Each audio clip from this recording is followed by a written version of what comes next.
여러분께 만나게 돼서 반갑고요. 제가 또 강의하는 시간은 1시간 남짓, 그리고 한 30분 대화하는 시간이 있을 텐데, 이 시간이 여러분들에게도 이렇게 좀 여러분의 생각을 좀 이렇게 자극하는 그런 유익한 시간이 됐으면 좋겠고, 또 이를 통해서 저도 또 이렇게 좀 더 깊은 생각을 좀 갖게 되는 그런 배움의 시간이 되었으면 좋겠습니다. 저에게 주어진 주제가 성서와 칭의론입니다.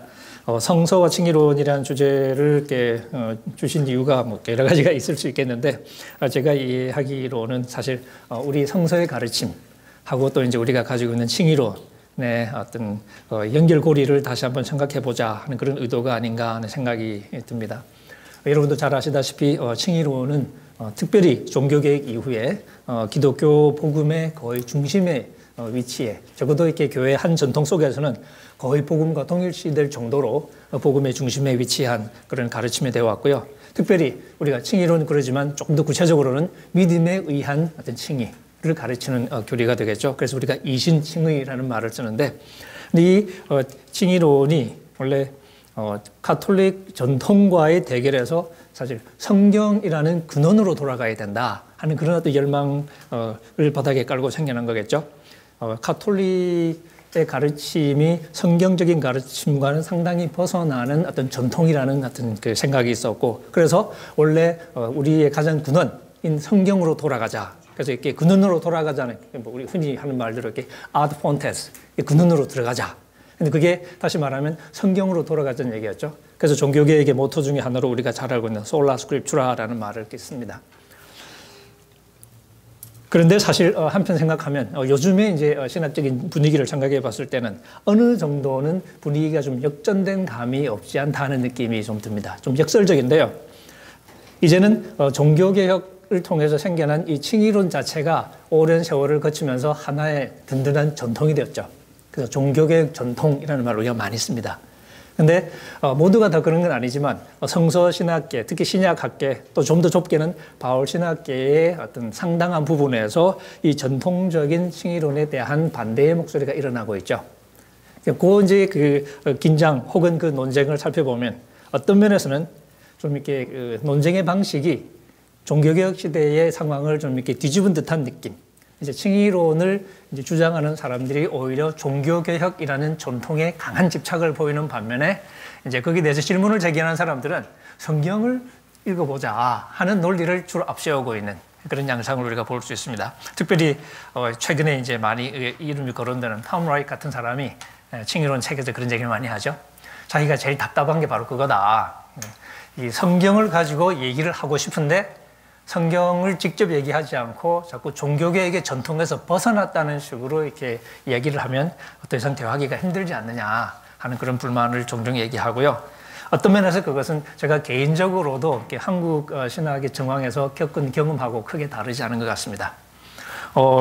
저도 이렇게 좀 이렇게 희한한 소리를 좀 많이 하다 보니까 욕을 참 많이 먹어왔는데요. 그러니까 뭐 행위구원론자다, 혹은 뭐 펠라기안주의자다, 아르미니안주의자다. 사실 좀 펠라기우스 그렇게 잘은 몰라요.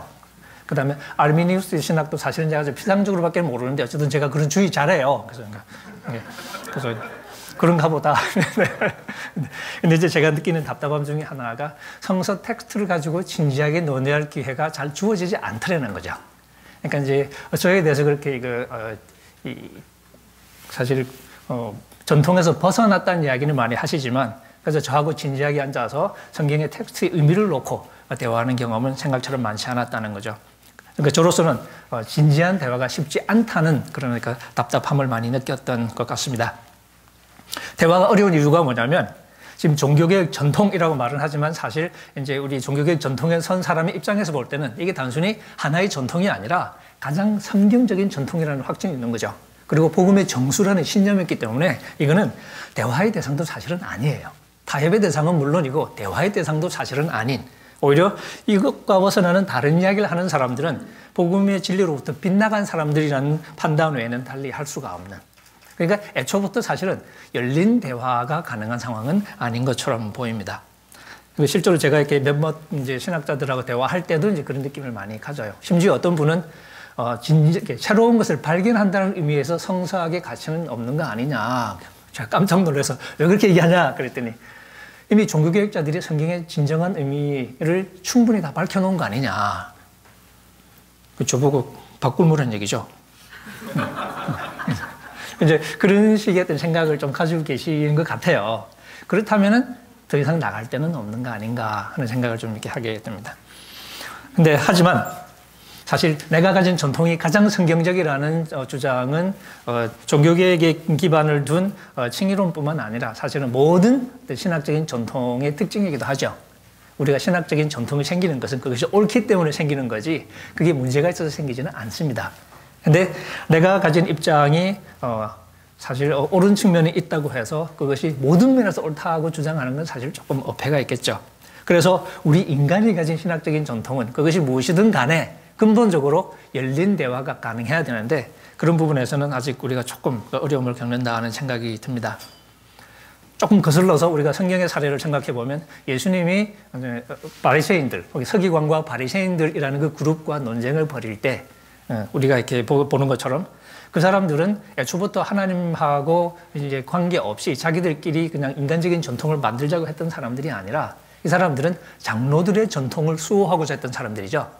근데 장로들의 전통은 여러분도 아시겠습니다만은 구약 성경을 하나님이 주신 그 성경이죠. 성경을 순종해야 되는데 바로 순종을 못하죠. 왜냐하면 오래전에 쓰여진 글이니까. 그래서 그것을 순종할 수 있는 것으로 만들기 위한 현대화 작업이 끊임없이 이루어지죠. 해석이 이루어질 수밖에 없습니다. 그걸 이제 랍비들이 하는 거죠. 그래서 그 랍비들이 구약 성경을 해석하고 적용하고 하는 그 전통이 쌓여온 게 장로들의 전통이죠. 그러니까 그 전통은 성경을 가장 제대로 읽어보자는 노력의 결과니까 성경하고 별개로 이해되는 게 아니라 성경 자체예요. 그러니까 성경에 대한 최선의 이해를 담고 있는 것이니까 성경하고 분리가 될 수 없죠. 그런데 예수님은 무대에 나서서 그 사람들을 향해서 그게 장로들의 전통을 지킨다고 하지만 결과적으로는 뭐냐면 사람의 교훈을 가지고 결과적으로 하나님의 계명을 어기는 그런 현실이 발생하고 있다는 그 현실을 지적하시는 거죠. 그러니까 애초에 의도를 배반하는 결과가 생기고 있다. 근데 그 사람들은 인정하지 않겠죠. 바로 그러면서 사실은 신학적인 위선의 상황이 발생하는 겁니다. 의도는 참 좋은데 결과적으로는 하나님의 계명을 어기는 상황이 되어버리는 예수님은 바로 그 현실을 지적하면서 다시 생각해 보기를 촉구하지만 대화가 쉽지는 않습니다. 오히려 예수님의 배척을 당하시는 것으로 결론이 나는 것을 우리가 잘 알 수 있습니다. 조금 원래 이런 자리가 이제 뭐 다 옳고 좋은 말씀하면 의미가 없잖아요. 약간 좀 생각을 자극하는 의미에서 조금 도발적으로 표현해 본다면 칭의론이라는 장로들의 전통을 가지고 있는 우리하고 근데 그 칭의론이 어쩌면 애초에는 참 좋은 의도로 출발했지만 그것이 오늘 우리들에게 인간의 교훈이 되고 있는지는 아는지 결과적으로 의도가 그렇다는 얘기는 아닙니다. 근데 결과적으로 우리 한국 교회를 생각했을 때 이것이 인간의 전통, 인간의 교훈처럼 그렇게 기능하고 있는 것은 아닌지 그래서 예수님이 옛날에 비판하셨던 것처럼 이것이 하나님을 향한 참된 경건을 뒷받침하는 신학체계가 아니라 오히려 인간의 욕망을 정당화하는 오히려 위선의 기제로 작용하고 있는 것은 아닌지 그런 통렬한 반성이 필요하지 않은가 하는 생각을 해봅니다. 특별히 이런 반성이 필요한 것은 우리의 현실 때문이죠. 최근에도 들려오는 뉴스들은 우리를 깝깝하게 하기에 전혀 모자람이 없는 뉴스들입니다. 그런데 우리는 가장 좋은 신학을 가졌다고 자부하죠.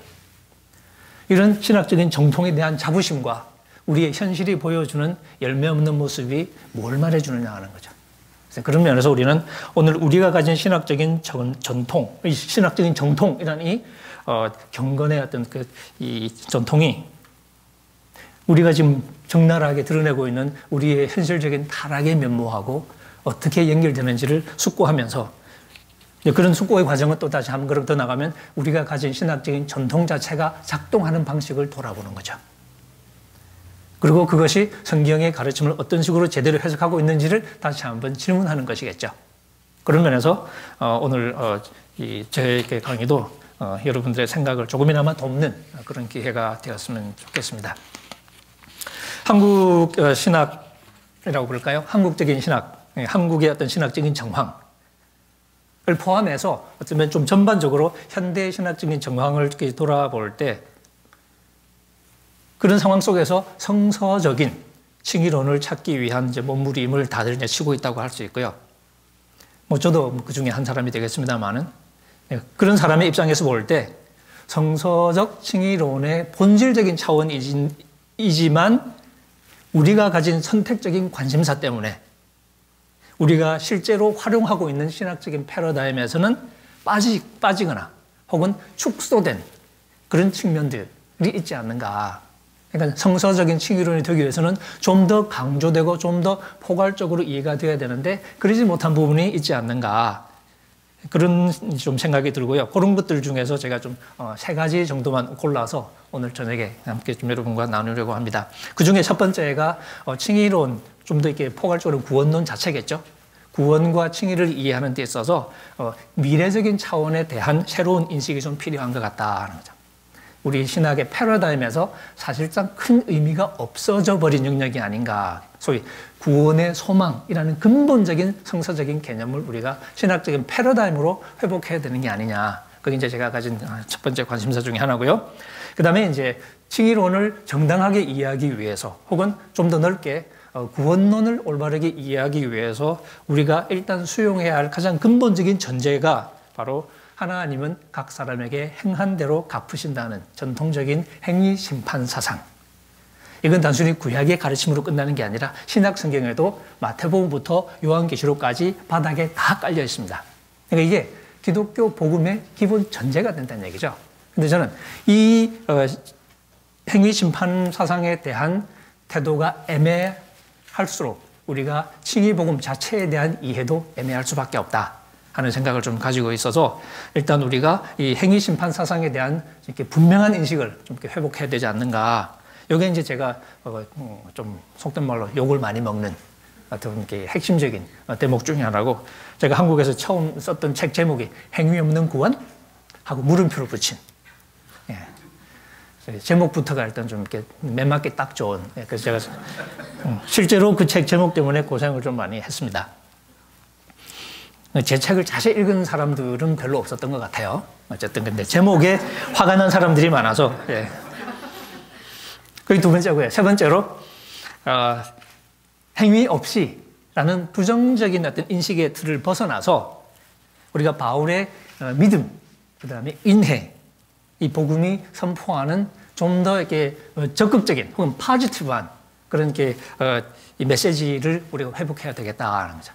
이 말씀을 드린 이유는 기본적으로 이제 우리 한국 교계에서 이제 믿음과 은혜라는 이 개념이 활용되는 방식, 우리 문법적으로 말하면 이렇게 이 두 개념이 활용되는 그 구문이겠죠. syntax를 봤을 때 대개는 부정적인 맥락에서 끝나는 것 같아요.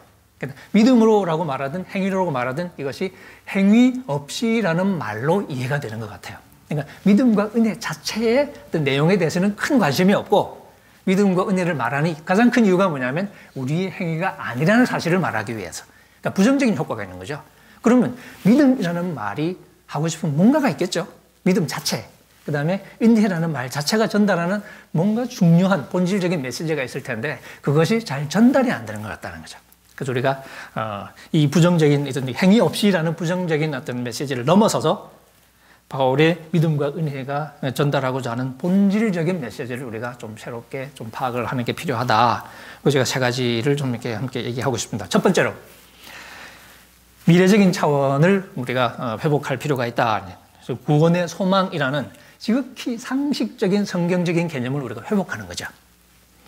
구원은 원래 미래적인 개념입니다. 원래가 미래적인 거죠.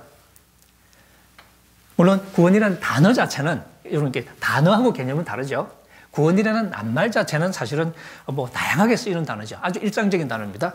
신학적으로는 우리 뭐 과거의 죄로부터의 구원을 가르칠 수도 있죠. 예를 들면 에베소서 2장에처럼 회심, 과거의 더러운 삶으로부터 건진받는 것을 우리가 구원이라고 부를 수도 있습니다. 하지만 또 때로는 우리가 마지막 심판 때, 혹은 신약에서는 그리스도의 재림과 겹치는 거겠죠. 마지막 심판 때 우리가 경험하게 될 구원을 가리킬 수도 있겠죠. 근데 그 두 가지가 반드시 똑같은 건 아니죠. 같은 말로 표현하긴 하지만. 근데 미래적인 의미에서 우리가 종말론적인 의미의 구원이라는 것은 말 그대로 본질적으로 미래의 이야기죠. 우리가 나름대로 개념을 조작해서 만들어낼 수 있는, 합의할 수 있는 개념이 아니라 마지막 심판 때, 그건 우리가 할 수 있는 게 아니죠. 마지막 심판 때 우리가 경험하게 될 하나님의 어떤 구원인 거죠. 그러니까 하나님의 진노로부터 우리가 건진받는 것을 구원이라고 부릅니다. 이거는 개념이 아니라 미래에 발생할 것으로 기대되는 사건이에요. 그러니까 개념은 안 되는 거죠. 그 사건이고 이거는 마지막 심판이 아직 일어난 게 아니라면, 그 그리스도의 재림이 아직 발생한 게 아니라면 이 구원은 현재화될 수가 없는 거죠. 미래의 사건이기 때문에. 근데 본질적으로 바로 이것이 바울이 선포하는 구원의 개념입니다. 데살로니가 전서 1장 10절에서 말하는 것처럼 하나님의 진노로부터 건진받는 것. 이 희망이죠. 혹은 로마서 5장 9절 10절에서 말하는 것처럼 이제 현재 우리가 하나님과 화목하게 되고 어렵게 되고 한 이 경험이 뭘 말해주냐면 장래, 미래에 우리가 하나님의 진노로부터 구원받게 될 것이라는 것을 분명히 해주는 가장 중요한 근거가 되죠. 그런 의미에서의 구원.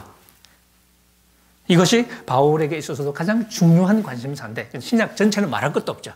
하나님 나라에 들어간다는 복음서의 메시지나 영생을 상속한다는 메시지, 혹은 사도 바울에게 있어서도 어떤 구원뿐만 아니라 하나님 나라에 들어간다는, 하나님 나라를 상속한다는 개념, 혹은 또 다른 여러 성경에서 말하는 그 구원 얘기들은 본질적으로 거의 다 미래형으로 되어 있습니다. 현재를 말하는 구절을 여러분 막 뒤져보면 생각처럼 많지는 않습니다. 근데 우리가 머릿속에서 구원을 얘기할 때는 거의 구원 받았다는 생각을 하면서 시작하지 구원에 대한 소망으로 출발하지는 않아요. 전 우리가 가진 사고의 혼란의 많은 부분이 바로 이런 잘못된 출발점에 있지 않는가 하는 생각이 듭니다.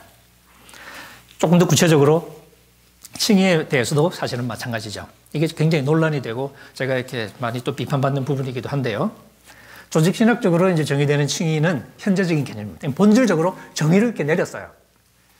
현재 이미 이루어진 것을 우리가 이제 칭의라고 말하는 거죠. 그래서 이제 개혁주의 진영에서는 뭐 구원의 서정 같은 걸 얘기하기도 하죠. 칭의와 성화와 영화와 뭐 그런 얘기를 하기도 하는데, 물론 이제 바울 신학을 전공한 신학자들의 입장에서는 이게 실제로 바울이 쓰는 용어하고는 잘 안 맞기 때문에 조금 이렇게 애매한 느낌을 많이 갖죠. 근데 그런 면에서 사실 현재적인 칭의 개념이 근거가 없지는 않죠. 당연히 로마서에 나오니까. 하지만 우리가 너무 지나치게 현재적인 칭의 개념에만 몰두하고 있는 것이 아닌가. 그래서 그 부분을 조금 우리가 생각해 볼 필요가 있다는 생각이 듭니다. 특별히 이제 한국 교회 지금 이렇게 좀 이렇게 조금 제가 이렇게 보기에는 그렇게 건강해 보이지 않는 한 부부 일각에서는 우리 그 폴로에서 지금 가르치시는 김세현 교수님을 비판하면서 유보적 칭의론을 가르친다고 많이 비판을 이렇게 해요. 근데 유보적 칭의론이라는 게 그게 욕처럼 쓰이는데 그것 자체가 개탄할 만한 상황이라고 사실은 말할 수 있습니다. 바울의 종말론을 규정하는 가장 특징적인 현상 중에 하나가 종말론적인 유보라고 그러죠. eschatological reservation이라고 우리 부르는데 그 종말론적인 유보가 가장 중요한 특징인데 이건 칭의론도 사실은 마찬가지죠. 그 부분을 조금 살펴보겠습니다. 갈라디아서를 우리가 보면 이건 제가 이렇게 학위 논문에서 이제 제시했던 얘기이기도 합니다만은 갈라디아서는 칭의론이 가장 먼저 나타나는 서신이죠. 갈라디아서가 데살로니가 전서보다 앞선지 뒤선지는 알 수는 없지만 어쨌든 칭의론이 가장 먼저 나타나는데 이 갈라디아서에서는요. 그 어디에서도 우리가 의롭다심 받았다는 진술이 나타나지 않습니다. 근데 이게 무슨 의미냐면 바울이 지금 칭의론을 논의할 때 갈라디아 상황에서는 이미 전제된 상황이 있겠죠? 그 상황은 유대주의자와의 싸움인 것 같습니다. 근데 그 유대주의자들은 대개 인정하기를 미래적인 칭의 개념을 가지고 있었다고 생각이 되죠. 왜냐하면 칭의가 원래 미래적인 개념이니까. 그건 기독교가 개발한 게 아니고 유대교의 개념을 그대로 이어받은 건데 그 유대교에서의 신념이라는 것은 칭의라는 것은 하나님이 마지막 심판 때 율법을 잘 지키면서 살아온 사람들을 향해서 너는 의롭다라고 인정해 주시는 거죠. 우리 복음서의 비유로 말하자면 신실하게 종으로서의 역할을 잘한 사람에게 주인이 잘하였도다 착하고 충성된 종아라고 말하는 것과 똑같습니다. 그런 칭의 개념이 기본적으로 깔려 있는 것 같은데 그런 유대주의자들은 율법을 지켜야 혹은 율법의 행위를 가져야 의롭다심 얻을 수 있다라고 가르쳤고 바울은 그게 아니라 믿음으로라고 주장을 한 거죠. 근데 대개 이제 학자들은 그 믿음으로라는 주장 속에는 그래서 믿음으로 이미 의롭다심 받았다는 주장이 함께 섞여 있다고 보는 거죠. 근데 저는 어디를 봐도 그런 주장이 들어있는 것 같지는 않다라는 거죠. 의롭다심 받았다는 진술은 물론 나오지 않고요. 미래적인 칭의 개념을 전제했을 때 그것을 현재화시키고 있다는 느낌이 들 만한 그런 진술들이 갈라디아서 어디에도 없다는 거예요. 오히려 바울의 유일한 관심은 칭의의 시점을 옮기는 게 아니라 칭의의 방식만을 재정의합니다. 율법의 행위를 통해서가 아니라 예수 그리스도를 믿음으로 라고 재정의하기는 하는데, 그래서 의롭다 하심 받게 될 게 아니라 이미 받았다는 얘기를 하지는 않는다는 거죠. 오히려 바울이 칭의의 시점을 명시적으로 표현하는 구절이 딱 하나 있는데요. 그게 5장 5절입니다. 그 5장 5절에서 바울은 칭의를 의의 소망이라고 규정하고 있습니다. 우리가 믿음으로, 아니 성령으로 믿음을 좇아, 혹은 제가 조금 번역하듯이 하면 믿음에서 나는 성령으로 의의 소망을 간절하게 기다립니다 라고 얘기를 하고 있습니다. 이게 결정적인 대목에 나오는 진술이거든요. 만약에 바울이 이 칭의가 이미 이루어졌다는 얘기를 하고 싶은 생각이 있었다면 의의 소망을 기다린다는 표현을 쓰면 절대 안 되죠.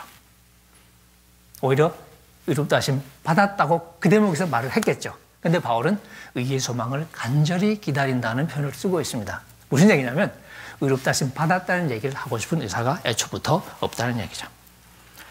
2장 16절에서 하나님 앞에서는 어느 누구도 율법의 행위로 의롭다 하심을 얻지 못할 것입니다 라고 성경을 인용, 시편을 인용하면서 미래 동사를 이렇게 활용하고 있는데, 그것을 현재적인 동사로 바꿀 생각을 전혀 하지 않습니다. 그냥 그대로 미래 동사를 썼고요.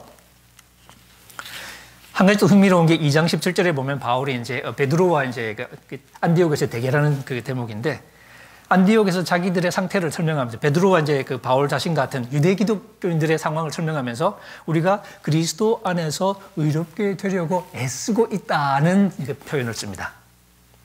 그러니까 의롭게 되려고 추구하고 있다. 영어로 seeking to be justified. 어떻게 보면 이미 우리가 그리스도 안에서 의롭다 하심 받은 사람들인데 라고 말해야 맞을 것 같은데, 바울은 그런 표현 대신에 의롭게 되려고 애를 쓰다가 그러다가 우리가 죄인으로 드러나면 하고 이렇게 얘기를 합니다. 그러니까 적어도 안디옥 상황을 얘기하면서 사도 바울은 베드로나 바울 같은 그런 유대 그리스도인들이 의롭다 하심 받은 사람들이 아니라 의롭다 하심을 받으려고 애를 쓰고 있는 상황에 있는 것으로 묘사를 하고 있다는 거죠. 이런 그렇게 많지 않은 데이터를 통해서 보면 바울은 이미 의롭다 하심 받았다는 사실을 근거로 해서 갈라디아 교인들을 설득하려고 하는 게 아니라 다른 근거에서 율법의 행위를 통해서가 아니라 믿음만이 의의 소망에 이르는 진정한 길이라는 것을 설득하려고 하는 것처럼 보입니다. 이건 제가 이제 학위 논문의 이제 가장 중요한 논제 중에 하나가 되겠습니다. 로마서는 조금 얘기가 다른 것 같죠. 로마서에서는 현재적인 칭의 개념이 등장합니다. 하나님의 의가 지금 나타났다는 진술이 분명히 드러나고요. 그 다음에 이미 믿음으로 의롭다 하심 받았다는 이 진술이 나타납니다. 이것을 통상적으로 이렇게 이해하듯이 이해하면 미래 심판 때 이루어질 칭의 선포가 지금 현재 예수 그리스도를 통해서 이미 내려졌다는 거죠. 그리고 로마서의 논리를 따르면 이 칭의는 그렇기 때문에 현재 우리가 의롭다 하심 받았다 혹은 하나님과 화목하게 되었다는 이 현재 상태가 미래의 구원을 가능하게 하는 가장 결정적인 근거로 활용이 됩니다. 동시에 이 칭의는 또 죄로부터의 해방을 의미하기도 하죠. 그래서 이 칭의는 우리를 죄로부터 해방시킴으로써 우리를 영생에 이르게 하는 또 거룩한 삶의 근거로 활용되기도 합니다. 칭의를 현재적인 실제로 바라보는 우리 조직신학적인 개념 정의는 바로 이런 로마서의 진술에 근거하고 있습니다. 그런데 얘기가 간단하지 않은 게 현재적인 칭의와 더불어서 미래적인 칭의도 로마서에 아주 생생하게 나온다는 거죠. 자주 무시되기는 하는데요. 실제로 로마서의 데이터를 살펴보시면 바울이 언급하는 미래적인 칭의가 현재적인 칭의만큼이나 빈번하게 그리고 생생하게 나옵니다. 사실은 로마서에서 바울이 처음 언급하는 칭의는 미래적인 개념이죠. 2장 13절에 하나님 앞에서는 율법을 듣는 자가 의인이 아니요 오히려 율법을 실천하는 자, 율법을 지키는 사람이 의롭다 하심을 얻을 것입니다 라고 얘기합니다. 이 진술은 거의 야고보의 주장을 듣는 것 같죠? 이게 불편하니까 종종 이제 이 구절은 바울이 자기의 복음적인 신념을 피력하고 있는 것이 아니라 유대주의자들과 싸우기 위해서, 지금은 자기가 믿고 있지는 않지만 옛날에 유대주의자일 때 믿고 있던 신념을 가지고 와서 그 사람들의 무기로 그러니까 상대방의 무기를 잠시 뺏어와서 그 사람들을 무너뜨리고 있다. 그런 해석들이 종종 이루어지죠. 근데 실제 사도 바울은 2장 13절에 그 진술을 하고 나서 바로 몇 절 뒤 16절에 그것이 자기 복음이라는 사실을 분명히 못 받고 있습니다. 영어로는 according to my gospel. 우리 한글 성경에는 내 복음에 이른 바와 같이 그 심판대 얘기라는 걸 분명히 하고 있죠. 그러니까 바울의 칭의로는 바로 이 미래적인 그리고 율법을 행하는 데 기초한 그런 칭의로운 얘기부터 시작을 하고 있다는 거예요. 그러니까 우리가 이 데이터를 나중에 나오는 데이터와 어떻게 연결할 것인가 뭐 이런 숙제가 생기겠죠. 어쨌든 미래적인 칭의 개념이 거기서 등장을 합니다. 하나님의 의 개념, 갈라디아서에서 나오지 않는 디카이오스네 데우, 하나님의 의라는 개념이 로마서에 나오는데 이 하나님의 의가 지금 계시되었다라고 이야기를 합니다. 그렇다고 미래가 없어지냐? 그러지는 않죠. 오히려 3장 30절에 보면 할례자도 믿음으로 무할례자도 믿음으로 의롭다고 하실 하나님은 한 분이시다. 그 미래 동사를 사용하고 있습니다. 4장에서도 믿음으로 의롭다 하심 얻었던 아브라함 이야기는 아브라함 자기만을 위해서 그 얘기가 기록된 게 아니라 또 장차 의롭다 하심을 얻을 미래형 동사죠. 우리를 위해서 기록된 것이기도 하다라고 4장 24절에 얘기를 하고 있습니다. 그래서 범죄는 예수님의 십자가하고 연결이 되고요. 그다음에 우리 칭의는 예수님의 부활과 연결이 됩니다. 이게 아주 흥미로운 데이터인데요. 우리의 범죄함 때문에 내어주심이 되고 우리를 의롭다 하시기 위해서 우리의 칭의를 위해서 살아나셨다는 거죠. 근데 부활에 연결되는 것은 5장에 보시면 십자가는 우리의 지금 이렇게 그 현재적인 속죄와 연결되고요. 부활은 미래의 구원과 연결이 되거든요. 근데 4장에서는 칭의를 미래의 부활과 연결을 해요. 그 논리를 좀 이렇게 잘 생각해 보면 사실은 칭의 자체를 거의 부활에 기초한 미래적인 개념으로 설정하고 있는 것처럼 이렇게 보여집니다. 5장 12절 21절에도 보시면 칭의는 현재이면서 동시에 미래로 표현되기도 합니다. 현재인 것처럼 보이는 구절도 있지만 5장 19절 같은 데 보면 많은 사람이 의인이 될 것입니다 라고 분명하게 미래형 동사를 사용해서 아직 의인이 되지 않았다는 얘기를 분명히 밝히고 있습니다. 사실 그 5장 문맥에서 보면 이미 발생한 얘기를 할 때는 과거형 동사를 써요. 일관되게. 근데 이 대목에서는 미래형 동사를 썼습니다. 바울이 의도적으로 미래형 동사를 쓰고 있다는 것을 우리가 느끼게 되는 대목이죠. 자, 그렇다면 바울 서신에서는 칭의가 미래이기도 하지만 또 현재이기도 하다는 거죠. 만약에 우리가 칭의를 미래라고 한번 생각해 보죠. 그러면 우리가 칭의를 하나의 소망으로 두고 이제 갈라디아식으로 의의 소망을 향해서 지금 이렇게 달려가고 있는 중이라면 그러면 사실 지금 우리 교계에서 이렇게 혹은 신학계에서 종종 많이 하고 있는 칭의와 성화에 관한 해묵은 논쟁은 사실 별로 큰 의미는 없어지죠. 어차피 칭의 자체가 미래의 목표이기 때문에 칭의와 성화의 논쟁은 별로 의미가 없는 것 같습니다. 제가 애초에 이제 이런 그 논쟁에 큰 관심 없이 바울 서신만 읽었을 때는 그런 논쟁 자체를 떠올리기가 힘든 게 바로 이제 그런 이유죠. 조금 도발적으로 말하자면 결국 바울과 야고보가 아무런 차이가 없다는 것을 우리가 확인할 수도 있습니다. 물론 숙제는 있습니다. 바울이 그럼 칭의를 현재라고 말하는 그 진술과 미래라고 말하는 그 진술을 어떻게 연결할 것인가는 재미있는 숙제로 남죠. 근데 우리가 그 문제를 지금 풀 수는 없고요. 다만 칭의 자체 역시 궁극적으로는 미래적인 소망으로 제시되고 있다는 사실을 우리가 곰곰이 생각하면서 이 미래의 소망으로서의 칭의 혹은 구원이 우리의 신학적인 패러다임의 중요한 한 구성 요소로 받아들여야 된다는 거예요. 그리고 우리가 그 근거 속에서 사고해야 된다는 거죠. 교인들하고 얘기하면서도 신약 성경을 읽고도 자꾸 헷갈리는 이유가 뭐냐. 제가 이렇게 발견해 본 것으로 치면 가장 큰 이유 중에 하나가 구원 받았다는 생각 때문에 신약의 많은 진술들이 의미가 없이 느껴져요. 근데 패러다임을 바꿔서 구원의 소망을 가지고서 구원을 향해서 달려가고 있다고 생각하면서 신약 성경의 진술을 다시 읽어보라. 그러면 그냥 있는 그대로 읽으니까 말이 된다는 거죠. 조금 제가 과장한 측면이 없지는 않습니다만 칭의는 구원을 현재화하기 위해서 바울이 도입하고 있는 신학적인 개념이라기보다는 좀 다른 의도를 가지고 있는 것 같습니다. 그게 바로 율법에 대한 논쟁의 맥락이겠죠.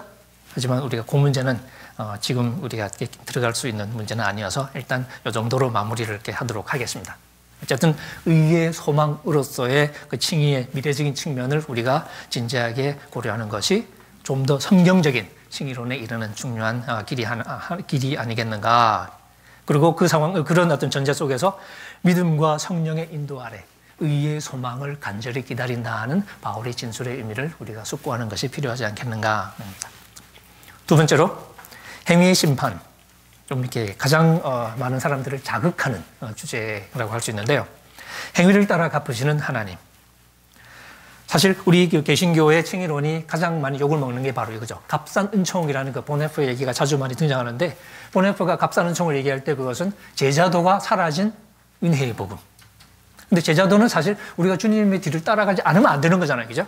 근데 그게 없는 복음이라는 거죠. 다시 말하면 행위를 강조하지 않는 은혜로는 애초부터 자기 함정을 파는 것과 똑같다는 거죠. 바울이 그런 복음을 얘기하고 있는 건 아니다 하는 거죠. 근데 그러기 위해서는 우리가 행위의 심판 사상, 하나님이 행한 대로 갚으시는 분이라는 이 신념이 구약에서 끝나는 신념이 아니라, 혹은 십자가에 의해서 상대화되는 신념이 아니라 십자가도 그것은 건드리지 않는, 이 원칙은 처음부터 끝까지 절대 건드릴 수 없는 하나님의 일관된 어떤 속성으로 고백되고 있다는 사실. 그리고 바울의 칭의론 역시 바로 그 하나님의 복음으로 우리에게 들려지고 있다는 사실을 우리가 받아들이는 거죠. 이스라엘이 신뢰했던 하나님은, 특별히 의로운, 고난당하는 의로운 사람들이 신뢰했던 하나님은 각 사람에게 행한 대로 갚아주시는 하나님이었습니다. 가장 대표적인 여러 가지 구절 많습니다만은 잘 알려진 구절이 시편 62편이 되겠죠. 나의 영혼이 잠잠히 하나님만 바라며 나의 구원이 그에게서 나누노다. 가스별송 그렇게 많이 불리는데 문제는 앞부분밖에 안 불러요. 그래서 왜 그렇게 고백하는지는 몰라요. 이게 우리 이제 폐단인데. 근데 진짜 시인이 그렇게 고백하는 상황이 뭐냐면, 인생이 잘 풀려서 아주 그윽하게 커피 한 잔 마시면서 행복해하면서 하나님만 바라보자, 이게 아니고요. 지금 죽을 맛이에요.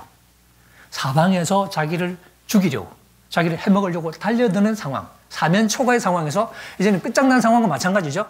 시인의 표현을 따르면 자기 형편 자체는 하나님은 나의 반석이다, 나의 구원이다, 나의 요새다라고 고백하지만 실제 자기 상황은 넘어지는 담, 흔들리는 울타리, 이렇게 묘사를 합니다. 이런 사면 초과의 상황에서 우리 같으면 죽겠다고 비명을 질러야 맞잖아요. 그죠? 근데 그 시인은 내가 잠잠히 하나님만 바라보겠다. 내가 요동하지 않는다. 많이는 요동하지 않는다. 왜? 하나님이 나의 반석이시니까. 하나님이 나의 구원이시니까. 근데 어떻게 그런 고백이 가능하냐 하는 거죠. 믿는 구석이 있어서 그렇다 하는 거죠. 중간을 생략하고 결론으로 건너뛰어가면 시인이 결국 신뢰했던 하나님은 어떤 분이냐. 지금 이 인간 세상에서는 잘났다고 까부는 놈들이 있지만 결국 내가 신뢰하는 하나님은 각 사람에게 행한 대로 갚아주시는 분이기 때문에 그 하나님을 신뢰했던 거죠. 그래서 하나님께 능력이 있다는 사실을 시인은 알았고, 그 능력을 가진 하나님이 바로 우리에게 사랑을 베풀어 주시는, 자비를 베풀어 주시는, 여러분 잘 아시는 히브리어 단어죠. 헤세드. 그 헤세드를 가지고 계신 하나님. 근데 이 하나님의 헤세드는 우리가 우리 속편한 대로 생각하는 소위 편애에 가까운 그런 사랑의 개념이 아니고, 우리들이 사랑의 느낌을 갖는 사랑은 사실은 사랑보다는 편애에 가깝거든요. 나한테 잘해주면 좋잖아요. 그죠? 우리가 타락한 인간이다 보니까 공평하게 사랑해주면 사랑 안 받는 것 같아요. 그렇지 않습니까? 근데 지금 시인의 상황에서는 뭘 믿어야 되냐? 하나님은 누구한테나 기도하면 들어주는 그런 분이 아니고 하나님은 공평한 분이라는 거죠. 그래서 하나님의 헤세드를 얘기하면서 그 제일 마지막 시편 그 제일 마지막에 보면 이제 그 키하고 또 이제 그 헤세드를 설명하는데 하나님은 각 사람에게 행한 대로 갚아주신다 하는 얘기입니다. 이게 시인의 희망이었습니다.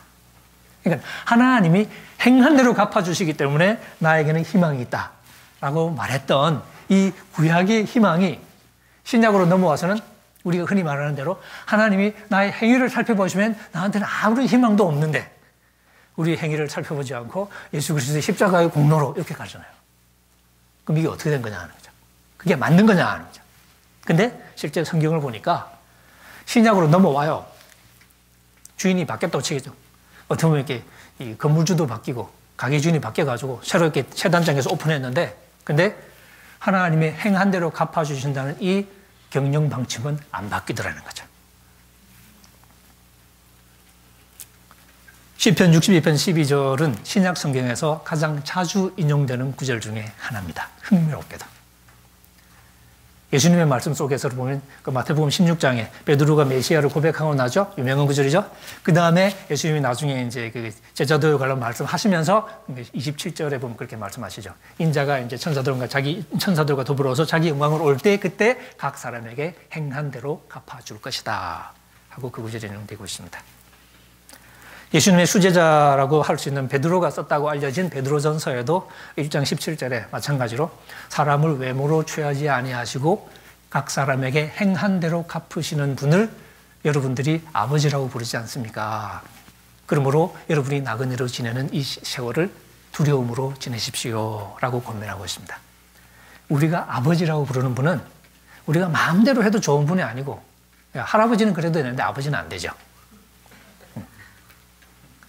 그리고 아버지는 각 사람에게 행한 대로 갚아주시는 분은. 그럼 어떻게 해요? 두려움으로 지내라는 거죠. 근데 이런 행위 심판 사상은 여러분 야고보서가 무슨 얘기 하는지는 다 아시잖아요. 뭐 굳이 언급할 필요도 없고 요한계시록 잘 아시죠? 내가 내 행위를 나누니 내 행위를 나누니 하고 후렴처럼 얘기하면서 그 행위를 돌이키지 않으면 뱉어버리겠다고 얘기하시는 얘기. 그게 요한계시록의 중요한. 그리고 행한 대로 갚아주겠다는 얘기가 자주 등장합니다. 히브리서는 오히려 더 세죠. 믿었다가 확실하게 타락하면 다시는 기회가 없다는 무서운 얘기도 하고요. 그 다음에 구원의 구약 백성들이 경험했던 구원보다 우리 신약의 구원이 훨씬 더 크죠. 그 얘기는 훨씬 더 마음 편하다는 얘기가 아니라 그만큼 더 심판도 커진다는 얘기니까. 50원짜리 팽개치는 거하고 50원짜리 선물 팽개치는 거하고 5,000원짜리 선물 팽개치는 거하고 어떤 게 더 큰 잘못이냐 하는 거죠. 더 큰 구원을 팽개치는 만큼 더 심각한 심판에 직면할 것이라고 경고합니다. 그래서 히브리서가 어렵게 느껴집니다. 재미있는 것은 사도 바울 역시 이 행위 심판 사상을 굳게 붙잡고 있다는 거죠. 여러분 잘 아시는 대로 사도 바울이 칭의론을 개진하는 것은 이제 로마서 이제 앞부분인데요. 로마서의 3장 21절부터 그러나 이제는 하나님의 얘기를 하기 전에 그 앞에 이제 유대인들, 소위 말하는 유대인들 하고 이제 논쟁을 하고 있는데 그 대목에서 사도 바울이 굉장히 분명하게 이 행위 심판 사상 얘기를 개진하고 있죠. 아주 유명한 2장 6절부터 시작해서 바로 이 부분을 인용하고 있습니다. 2장 6절부터 11절까지 하나님이 각 사람에게 행한 대로 보응하시되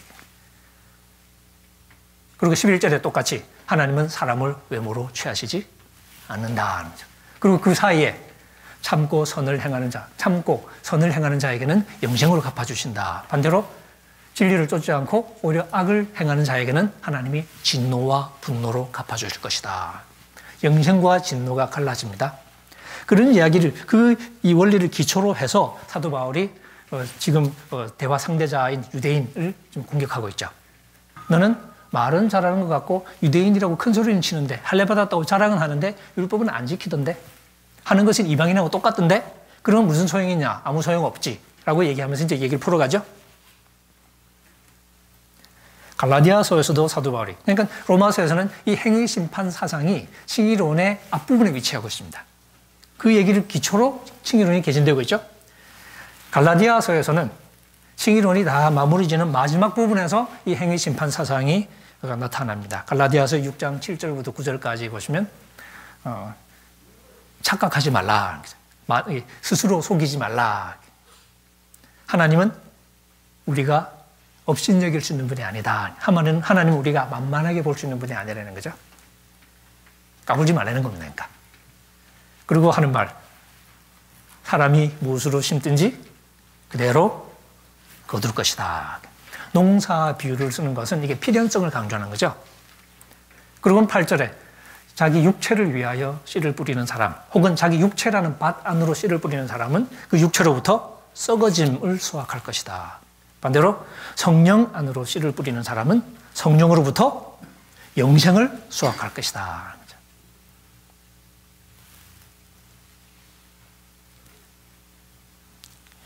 이런 몇몇 구절에서 뿐만 아니라 전체적으로 사도 바울의 가르침을 보면 사도 바울은 우리 신자가 최종적인 구원에 이르기 위해서는 하나님 앞에 순종해야 한다는 사실을 아주 분명하게 얘기를 하고 있습니다. 믿음으로 은혜의 의를 가장 많이 얘기하는 게 바울이지만 그것은 우리의 도덕적인 의미에서 우리의 행위 없이를 말하는 게 아니라는 거죠. 바울은 믿음과 은혜의 복음으로 행위의 구원론적인 중요성을 부정하거나 상대화한다고 생각할 수는 없습니다.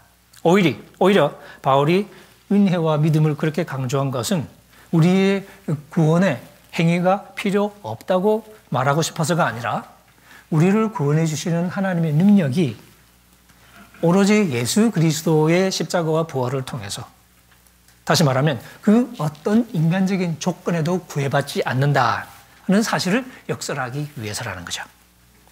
그래서 바울의 구원론에서도 행위는 중요합니다. 조금 전에 말씀드린 것처럼 행위 심판의 원칙을 가장 선명하게 얘기하는 사람이 바울이죠.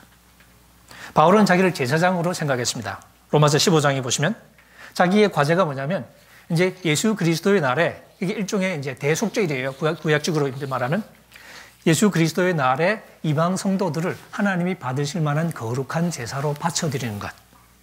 그 과업을 자기가 받았다고 생각했죠. 그 제사장으로서 사도 바울이 만들고 싶었던 공동체는 흔히 말하는 오직 믿음으로 똘똘 뭉친 공동체가 아니라 거룩하고 흠이 없는 공동체였습니다. 그래서 하나님의 마지막 심판 때 혹은 그 제삿날에 하나님의 이방 성도를 거룩하고 흠이 없는, 그래서 기뻐 받으실 만한 제물로 받게 되는 것. 그게 사도 바울의 사역의 목표였다는 거죠. 그래서 바울은 성도들에게 끊임없이 예수 그리스도 오실 때에 그 하나님 앞에서 혹은 그리스도 앞에서 거룩함에 흠이 없는 혹은 거룩하고 흠이 없는 공동체가 되었으면 좋겠다는 기도를 반복하고 있는 것을 우리가 볼 수 있습니다. 물론 그러기 위해서는 성령의 역사가 필요하겠죠. 바울은 바로 그것을 자랑했습니다.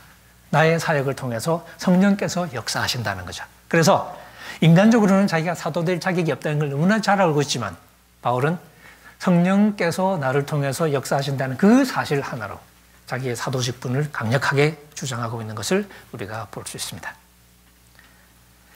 당연히 바울이 말하는 믿음은 행위 없는 믿음이 아니라 행위를 동반해야 되는 믿음인 거죠. 바울이 로마서에서 1장 5절 보시면 자기가 복음을 전해서 얻고 싶은 결과가 뭐냐? 이방인들 중에서 믿음의 순종을 이끌어내는 것이라고 말합니다. 히파코에 피스테오스, obedience of faith, 믿음의 순종이죠. 아마 율법에 대한 순종을 빗댄 표현이 아닌가 싶은데요. 결국 순종이죠. 16장 마지막에도 결국 믿음의 순종이라는 표현을 다시 한 번 더 쓰고 있습니다. 이 순종이 율법을 통해서는 안 된다는 거죠. 이게 믿음의 길을 통해서만 가능하다는 얘기죠. 하지만 순종이어야 한다는 거죠. 갈라디아서에서도 믿음은, 바울이 믿음을 정의를 잘 안 하는데요. 유일하게 믿음을 정의하고 있는 부분이 갈라디아서 5장 6절입니다. 거기서는 믿음은 사랑을 통해서 역사하는 믿음이라고 분명하게 제시되고 있습니다. 데살로니가 전서에서 사도 바울은 믿음의 역사, 좀 정확하게 번역하면 믿음의 행위라는 표현을 쓰고 있습니다. 데살로니가 후서에서도 이 표현이 다시 한 번 더 나옵니다. 이런 표현들을 보면 사도 바울은 믿음과 행위를 가르고 싶은 생각이 애초부터 없었던 거예요. 바울이 믿음을 강조하는 이유는 따로 있다는 얘기죠. 만약에 행함이 없는 믿음을 강조할 생각이 있었다면 믿음의 순종이나 혹은 사랑으로 역사하는 믿음이나 믿음의 행위 같은 표현은 절대 쓰면 안 되죠. 근데 바울은 그런 표현을 쉽게 쓰고 있고 데살로니가 전서 3장에서 보면 믿음과 사랑을 거의 동의어처럼 왔다 갔다 하면서 섞어서 쓰고 있습니다. 혹은 붙여놓기도 해요. 바울의 복음은 순종을 혹은 행위의 필요성을 상대화하지 않습니다. 그래서 바울은 그 누구보다도 선명하게 행위 심판에 대한 믿음을 피력한다는 거죠. 우리가 구원에 이르는 얘기도 마찬가지죠. 로마서 5장에서 8장까지 보시면 지금 우리가 하나님과 이미 이제 의롭게 되고 화목하게 된 우리가 어떻게 미래의 구원까지 이르게 되는가 하는 것을 설명하는 게 5장, 6장, 7장, 8장입니다. 근데 거기서 기본적인 아이디어는 아담이 우리에게 물려준 유산은 죄와 죽음의 통치죠. 죄의 통치를 받으면서 우리는 부정과 불법이라는 열매를 맺게 됩니다. 그 결과는 죽음이겠죠. 근데 그리스도는 그것을 은혜로 바꿔놓으셨습니다. 은혜의 통치로 바꾸시죠. 그 은혜의 통치는, 근데 은혜가 우리를 다스리는 수단은 의로움이죠. 의로움을 통해서 우리를 다스립니다. 이 은혜의 통치. 그리고 이 은혜의 통치의 결과가 무엇이냐면 바로 영생이라고 얘기합니다. 그게 로마서 5장의 결론이죠. 한 사람을 통해서 죄가 들어왔고 그 죄를 통해서 죄가 죽음을 통해서 우리를 왕노릇해서 우리를 사망에 죽음에 이르게 한 것처럼 이제는 은혜가 의로 말미암아 왕노릇하여 우리로 하여금 영생에 이르게 한다라고 그러는 6장은 그것을 조금 더 자세하게 풀이하고 있습니다. 우리가 어떻게 그리스도와 하나가 되면서 죄에 대해서 죽고 하나님을 향해서 살아나는지, 그래서 우리가 더 이상 죄의 도구 혹은 불의의 무기로 살아가지 않고 의의 무기, 의의 도구로 살아가면서 예전처럼 부정과 불법이라는 열매를 맺으면서 죽음에 이르는 게 아니라 거룩함이라는 열매를 맺어서 영생에 이르는 과정을 설명하고 있는 게 6장입니다. 그죠? 그래서 6장 마지막 결론은 무엇이냐? 죄의 삭은 언제나 죽음이죠. 근데 우리가 이제는 달라졌죠. 하나님은 우리에게 영생을 선물로 주시는데 그게 왜냐하면 그리스도를 통해서 우리 주 예수 그리스도 안에 있는 영생. 그게 어떻게 주냐면 우리가 죄의 종이기를 멈추고 하나님께 종이 되어서 거룩함에 이르는 열매를 얻었으니 그 마지막은 영생이라 하는 그 말씀 속에 표현이 된다는 거죠. 영생에 이르는 삶의 기초는 성령입니다. 그래서 바울은 로마서 8장에서 사실상 그리스도께서 해주신 구원의 이야기를 성령론으로 다시 쓰고 있다고 말할 수 있죠. 말하자면 죄와 죽음의 지배로부터 생명의 성령의 지배가 우리를 어떻게 해방하셨는지, 그래서 우리가 어떻게 이제는 죄의 길을 따라 걷지 않고 성령의 인도를 받아 살아가면서 구원에 이르게 되는지를 설명을 하고 있습니다. 성령은 우리가 하나님의 자녀라는 것을 증명하시죠. 선포하시죠. 성령이 계시면 우리가 하나님의 자녀이죠. 하나님의 자녀니까 우리가 상속자입니다. 우리가 자식이니까. 근데 우리가 상속자라는 그 이야기 속에는 로마서 8장 17절에 우리가 그와 함께 그리스도와 함께 고난을 받는다면 이라는 조건이 붙어 있습니다. 안타깝게도 우리 한글 개역 성경에는 그 조건문을 풀어버렸습니다. 그래서 조건이 아닌 것처럼. 근데 실제로 바울은 조건문을 썼습니다. If we suffer with him 이라고 표현했죠. 구원의 소망은 아무렇게나 오는 것이 아니죠. 우리가 환난 중에도 기뻐할 수 있는 이유는 이 환난이 우리로 하여금 인내하게 하고 인내가 우리에게 연단된 성품에 이르게 하고 그 연단된 성품의 결과가 소망을 이루는 것을 우리가 알기 때문에 그래서 우리가 환난 중에도 즐거워한다고 바울은 이야기합니다. 그 반대편으로 바울은 심판의 경고를 거듭거듭 던집니다. 신자들이지만 속에 있는 나쁜 욕망을 죽이지 않으면 심판에 하나님의 진노에 직면할 것이라는 경고를 거듭거듭 골로새서 3장 5절, 6절 혹은 25절 이런 구절을 보면 나오죠. 로마서 8장 13절 말씀처럼 육신대로 살면 죽는다 하는 진술은 달라지지 않습니다. 원칙이 변하지 않습니다. 우리가 달라지는 거지. 그래서 바울 서신에는 복음서에도 잘 안 나오는 바울만의 경고가 나오죠. 순종 없이는 하나님 나라를 상속하지 못할 것이라 하는 특이의 표현이 나옵니다. 여러 번 나오죠. 갈라디아서 5장, 고린도전서 4장, 6장, 그 다음에 에베소서 5장에도 마찬가지의 경고가 나옵니다.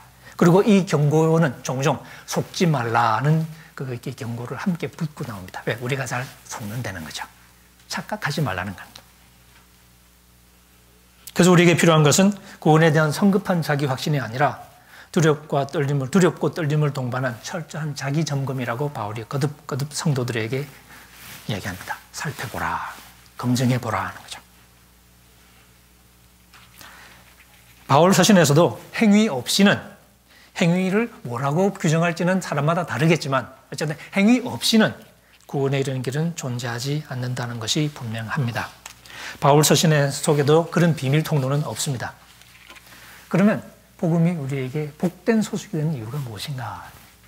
결국 우리가 하나님께 순종해야 된다면, 그리고 그 순종을 통해서 영생에 이르러야 한다면, 그러면 뭐 똑같은 얘기네. 그러면 구원이 좋을 이유가 없죠. 그 질문 속에서 그러면 복음이 정말 복된 소식이 되는 이유가 무엇인가라고 물었을 때 바로 거기서부터 우리가 어떻게 보면 바울의 진짜 메시지를 들을 어떻게 보면 준비가 되었다고 볼 수 있겠죠. 자, 간단하게 줄여서 말씀드리겠습니다.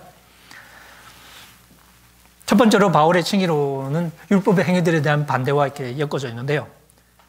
그냥 간략하게 말씀드리면 이것이 도덕적인 의미에서 행위를 반대하는 표현이기는 어렵다는 거죠. 지금까지 제가 여러 가지 말씀드렸는데 만약에 이것이 도덕적인 어떤 행위에 대한 반대라고 본다면 우리가 해결할 수 없는 질문들이 생겨난다는 거죠. 현재 이거 뭐 만약에 바울이 그렇다면 처음에는 행위가 필요 없다고 그랬다가 근데 바울 서신 뒤에 가보면 행위 없으면 또 안 된대요. 그러면 필요 없다고 그랬다가 나중에는 없으면 땡 그러면 이렇게 이랬다가 저랬다가 아니면 처음에는 행위가 필요 없지만 마지막 심판 때는 행위가 필요하다. 그러면 앞에 의롭다 하심 받았다는 얘기는 그럼 별 의미가 없는 거 아닌가? 뭐 여러 가지 질문이 생기겠죠. 이런 식으로 사실은 이 도덕적인 의미에서 우리가 이렇게 율법의 행위에 대한 약간 바울의 논쟁을 이해하면 그런 질문들이 생길 수밖에 없습니다. 또한 우리가 이렇게 바울 자신을 살펴보면 칭의론이 등장하는, 특히 율법의 행위에 관한 논쟁에 등장하는 그 갈라디아서와 로마서를 보면 율법을 지켜서 구원받으려고 했던 사람들을 상대로 싸우는 게 아니라는 게 분명합니다. 갈라디아서에서도 선동자들은 할례를 강요했지 자기들은 율법을 안 지킨다고 바울이 욕을 하죠. 6장에서. 그리고 갈라디아 교인들도 할례를 받으려고는 했지만 율법 전체를 행할 의사는 없었다는 것이 5장에 보면 드러납니다. 그게 무슨 얘기냐? 할례는 받으려고 했고 날짜도 지켜요. 그런 건 하는데 율법을 지키려고 하지는 않았다는 얘기죠. 제가 이제 쓰는 표현으로는 결국 바울이 갈라디아에서 발견하는 상황은 율법을 도덕적으로 지켜서 의롭다심 받으려는 그런 율법주의 혹은 공로주의가 아니라 할례를 받음으로써 날짜를 지킴으로써 이런 것들은 결국은 유대인이 되는 거죠. 유대인처럼 살아감으로써 유대인 행세를 함으로써 하나님 앞에 인정받는다고 생각했던 착각이죠. 바울이 말했던 외면적인 정체성입니다. 바울은 그런 외면적인 정체성으로 하나님 앞에 의롭다심을 얻을 수 있는 게 아니라 예수 그리스도를 믿음으로 그리고 성령으로 의롭다심 받는다는 얘기를 하고 싶었다는 얘기죠. 로마서에서도 바울이 칭의론을 시작할 때 그 대화 상대자인 유대인을 보면 율법을 지켜서 하나님 앞에 인정받으려고 했던 사람이 아니라 유대인이라고 자랑하면서 네가 유대인이라고 칭하면서 그죠? 할례를 자랑하면서 하는 짓은 이방인하고 똑같았던 그 사람들을 향해서 하나님의 심판이 공정하게 임할 것이다 라고 경고하면서 시작하죠. 그러니까 지킬 의사는 없었어요. 네가 할례는 받았지만 율법은 지키지 않고 라는 표현을 바울이 쓰고 있습니다. 바로 그런 상황에서 바울이 그거 봐 율법 행위로는 안 되잖아 라고 말할 때 그것이 그거 봐 율법을 지킨다고 되냐? 라는 말은 좀 이상하죠. 오히려 유대인이라고 자랑한다고 되는 게 아니라는 거죠. 그래서 바울이 내세운 해법은 율법의 행위가 아닌 믿음, 소위 행위 없는 믿음이 아니라 2장 마지막에 보시면 유대인이라는 껍데기 정체성이 아니라 내면적인 정체성. 껍데기 할례가 아니라 마음의 할례가 필요하다는 게 바울의 해법이었습니다. 근데 마음의 할례는 여러분 구약에 보시면 예레미야에 2번 나오고 신명기도 2번 나오고 또 이렇게 다른 데도 나오는데 결국 하나님께 순종한다는 얘기거든요. 그게 해답이었어요. 바로 그 논리 속에서 이신칭의 개념이 이제 우리에게 선포되고 있다는 얘기죠. 그래서 사도 바울이 믿음과 은혜를 얘기할 때 그 논리는 도덕적인 행위를 반대하는 것은 결코 아니었다는 점. 넘어갑니다. 시간이 이렇게 거의 됐는데 조금만 더 써서 제가 이렇게 믿음과 은혜에 관한 이야기. 사실은 이게 조금 더 이렇게 길게 가야 되는데 시간상 제가 간략하게 말씀을 드리겠습니다. 그럼 바울이 믿음을 그렇게 강조한 이유가 뭐냐? 믿음 자체의 논리가 무엇이냐 하는 거죠.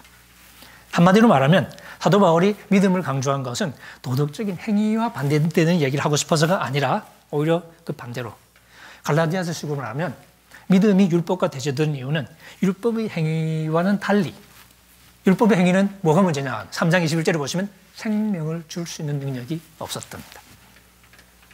만약에 능히 살게 할 수 있는 능력을 가진 율법을 우리가 주셨다면 칭의가 율법에서 왔을 거예요. 근데 칭의가 율법에서 안 와요. 왜? 율법은 우리를 살릴 수 없기 때문에. 근데 믿음은 바로 거기에 해답이 있다는 거죠. 그래서 바울은 갈라디아서 3장 시작하면서 갈라디아 교인들을 어리석다고 멍청하다고 욕을 하죠. 그러면서 질문 던집니다. 여러분 성령 받지 않았냐? 성령을 어떻게 받았냐? 율법의 행위로?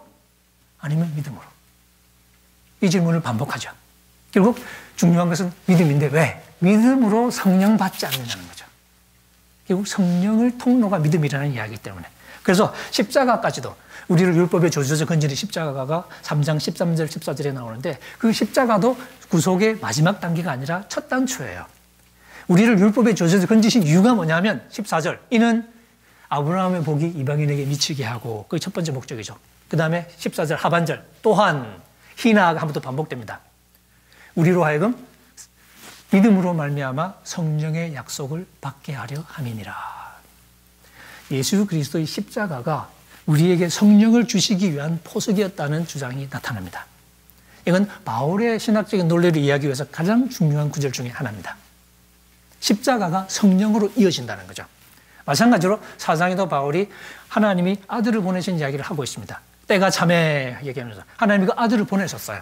근데 그걸로 끝나지 않고 아들을 보내셨으니까, 그래서 그분이 우리를 율법에서 건져주셨으니까 이제 우리가 종이 아니죠. 하나님의 자식이죠. 하나님의 자식이니까 우리가 이제 바로 이제 그 하나님 자식으로 상속자가 되면 되잖아요. 근데 바울은 논리를 그렇게 연결하지 않고 하나님이 아들을 보내주셨어요. 우리를 건져주셨어요. 그래서 아들을 삼았어요.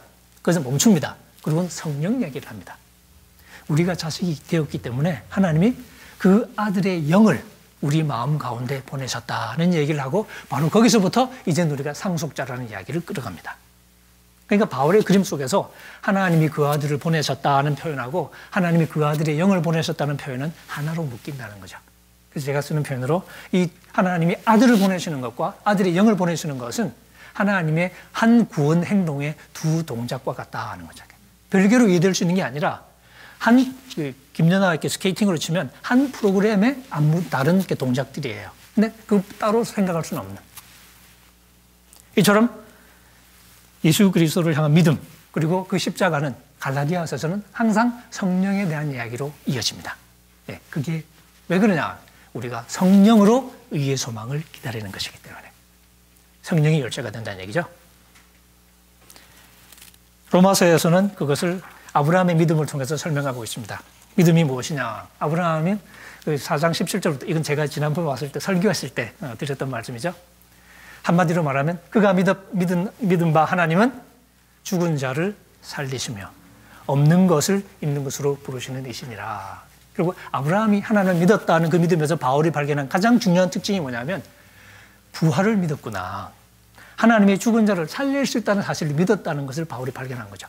아브라함은 자기 죽은 몸을 살려내고 사라의 죽은 태를 살려내서 하나님이 아들을 주실 거라는 걸 믿고 그 약속에 아멘했다는 겁니다. 그러니까 그 상황을, 불가능한 상황을 본 거죠. 하지만 믿음이 약해지지 않고 하나님의 약속을 의심하지 않았다는 거죠. 왜? 하나님이시니까. 하나님이 누군데? 하나님은 죽은 자를 살리는 분이니까. 그걸 믿었다는 거예요. 하나님이 그 믿음을 보시고 그것을 의로 여겨주셨다는 거죠.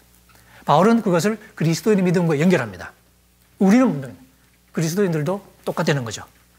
이 얘기는 우리를 위해서 기록된 것이기도 한데 우리가 누구냐라고 말하면서 바울이 정의를 내리죠. 우리 곧 예수 우리 주를 죽은 자 가운데서 살리신 이를 믿는 자. 이게 우리 기독교인의 정의입니다. 그리스도인이 믿는다라고 말할 때 우리는 뭘 믿냐면 예수 그리스도를 죽은 자 가운데서 살리신 분을 믿는 거죠. 그러니까 하나님이라고 한마디로 말하면 되는데 바울은 거기서 예수 그리스도를 죽은 자 가운데서 살리신 분이라는 말을 풀어 쓰고 있습니다. 로마서 8장에도 보면 성령을 얘기할 때도 그냥 성령이 거하시면 그러면 되는데 예수를 죽은 자 가운데서 살리신 분의 영이 너희 안에 거하시면 그를 죽은 자 가운데서 살리신 이가 너희 몸을 또 죽을 몸에서 살려주실 것이다 라고 얘기합니다. 결국 바울이 믿음을 통해서 하고 싶은 얘기는 바로 이 생명의 하나님이었다는 얘기죠. 그래서 아브라함의 믿음 이야기에서 발견을 한 겁니다. 고린도 후서 3장에 보면 바울은 그것을 에스겔 그 비전하고 연결하고 있는 것을 볼 수 있습니다. 마른 뼈가 가득하던 골짜기에서, 그죠? 그 마른 뼈가 하나님의 영으로 살아나서 엄청난 군대가 되는 얘기죠. 그 이야기가 37장에 나오는데 에스겔, 그리고 바로 그 앞에 36장에 보면 하나님이 우리에게 새로운 영을 주시는 얘기가 나오죠. 그 새로운 영은 돌 같은 마음, 굳은 마음을 제하고, 그죠? 굳은 마음, 돌의 마음, 에벤, 그 돌의 마음을 떼내고 우리에게 부드러운 마음, 문자적으로 하면 살로 된 마음, 살 마음을 주시겠다는 거죠. 근데 그 살 마음을 바울이 고린도 후서에서 씁니다. 그리고 그것을 예레미야의 비전과 겹쳐서 육의 마음판이라는 흥미로운 표현을 만들어냅니다. 바울이 바로 이 죽은 자를 살리시는, 우리를 새롭게 하시는 생명의 역사를 생각하고 있었고 바로 그것이 복음의 본질이었고 우리가 하나님을 믿는다는 것은 바로 그 하나님을 바라본다는 거죠. 그래서 믿음이 성령의 언어로 이어지든지 아니면 로마서처럼 믿음이 죽은 자를 살리시는 하나님 이야기로 이어지든지 얘기는 똑같습니다. 결국 죽은 자를 살리시는 하나님의 그 이야기가 복음 이야기라고 믿었다는 이야기죠. 그 얘기가 하고 싶어서 믿음이라고 강조한 거지 안 해도 된대, 믿기만 하래, 이런 얘기가 아니라는 거죠. 마찬가지로 은혜 개념 역시 우리가 아무것도 하지 않아도 그냥 하나님 믿기만 하면 된다, 이런 얘기가 아닙니다. 은혜는 우리가 잘 아는 대로 공짜죠. 은혜의 가장 바닥의 기본적인 의미는 공짜라는 뜻입니다. 그래서 공짜이기 때문에 큰 소리를 못 치죠. 그래서 은혜는 모든 인간적인 자랑을 끝장냅니다. 로마서에서 자랑하지 못하게, 고린도전서에서도 자랑하지 못하게, 에베소서 2장에서도 자랑하지 못하게. 그래서 은혜의 가장 중요한 효과는 자랑을 막는 거예요. 근데 이 자랑은 문맥상 보시면 인간의 도덕적인 자랑을 막는 것이 아니라 사람들끼리 살아가면서 큰 소리 칠 만한 것들 있죠. 인간적인 자격들, 인간 세상에서 통하는 가치들. 로마서식으로 말하면 나는 유대인이야, 너하고는 달라, 난 할례받은 자야 라는 이 자부심이죠.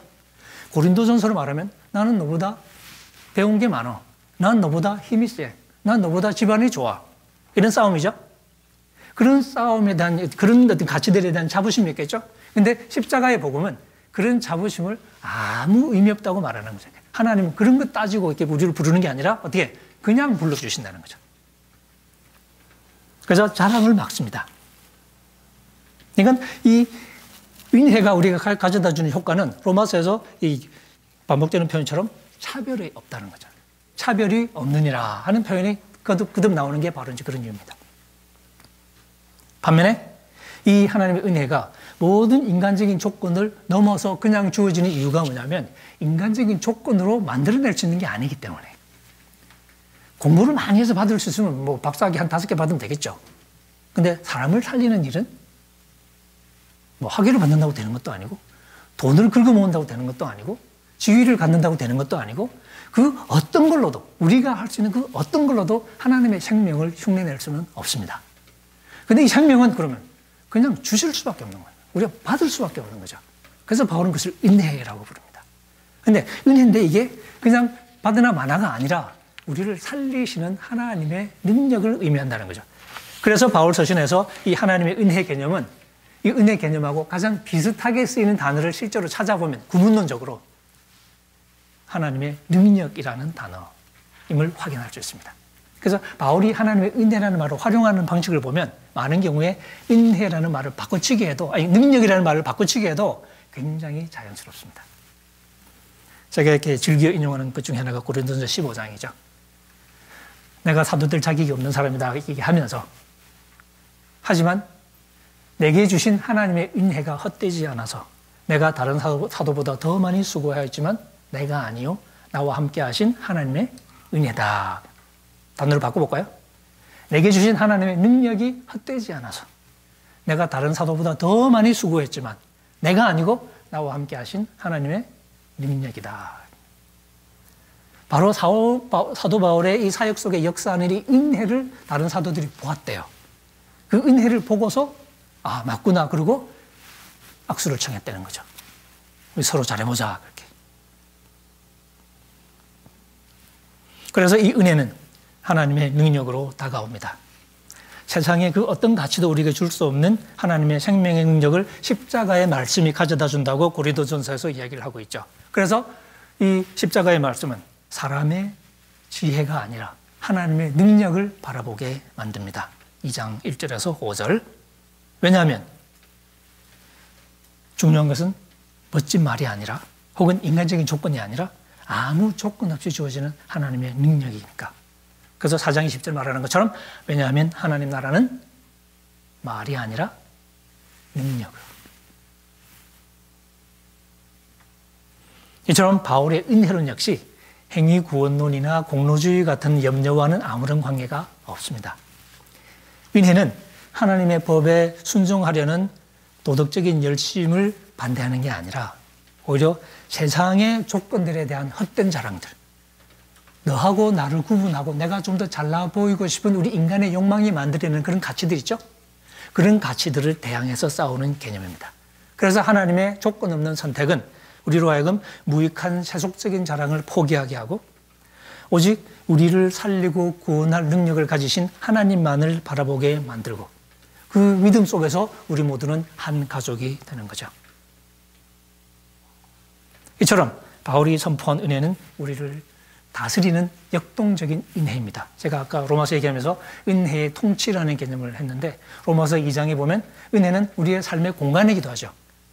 우리가 믿음으로 의롭다 하심을 얻었은 즉 얘기하다가 그 다음에 또한 그로 말미암아 우리가 믿음으로 서 있는 이 은혜에 들어감을 얻었으며 우리가 은혜 안으로 들어왔다는 거죠. 은혜로 들어와서 은혜라는 공간 안에 서 있습니다. 믿음으로. 근데 이 공간의 개념은 통치 개념하고 아주 긴밀하게 엮이죠. 그래서 로마서 5장 뒷부분에 그 다음 6장에 가면 은혜가 우리를 다스린다는 이야기를 하게 됩니다. 은혜의 통치 개념은 제가 강의를 해보면 사람들이 많이 낯설어 하셔요. 은혜라는 말과 통치라는 개념을 연결을 안 했다는 얘기죠. 바울은 대놓고 얘기를 자꾸 하는데 바로 이것을 우리가 좀 더 진지하게 숙고하고 그 깨달음 속에서 우리가 가진 신학적인 패러다임을 제고하는 것이 필요하지 않는가 생각을 하게 됩니다. 마무리하겠습니다. 우리에게 필요한 것은 결국 바울이 로마서 1장 16절에서 역설했던 것처럼 바울이 그렇게 얘기하죠. 내가 이 복음을 부끄러워하지 않는다. 다시 말하면 내가 이 복음을 자랑스러워한다. 이 복음이 진짜다. 왜? 이 복음이 모든 믿는 자에게 구원을 주시는 하나님의 능력이 되기 때문에. 우리를 구원하시는 하나님의 능력으로서의 복음에 대한 재발견이 필요하다. 근데 우리가 그것을 자꾸 놓치는데 이유 중에 하나가 어쩌면 우리가 이미 이 세상의 가치들에 그리고 그 가치 배후에서 작동하는 죄의 욕망에 그만큼 많이 휘둘리고 있기 때문에 아니겠는가. 그래서 우리가 이 복음 속에 나타난 그리스도의 얼굴 속에서 나타나는 하나님의 그 영광의 밝은 광채를 잘 보지 못하는 거 아닌가.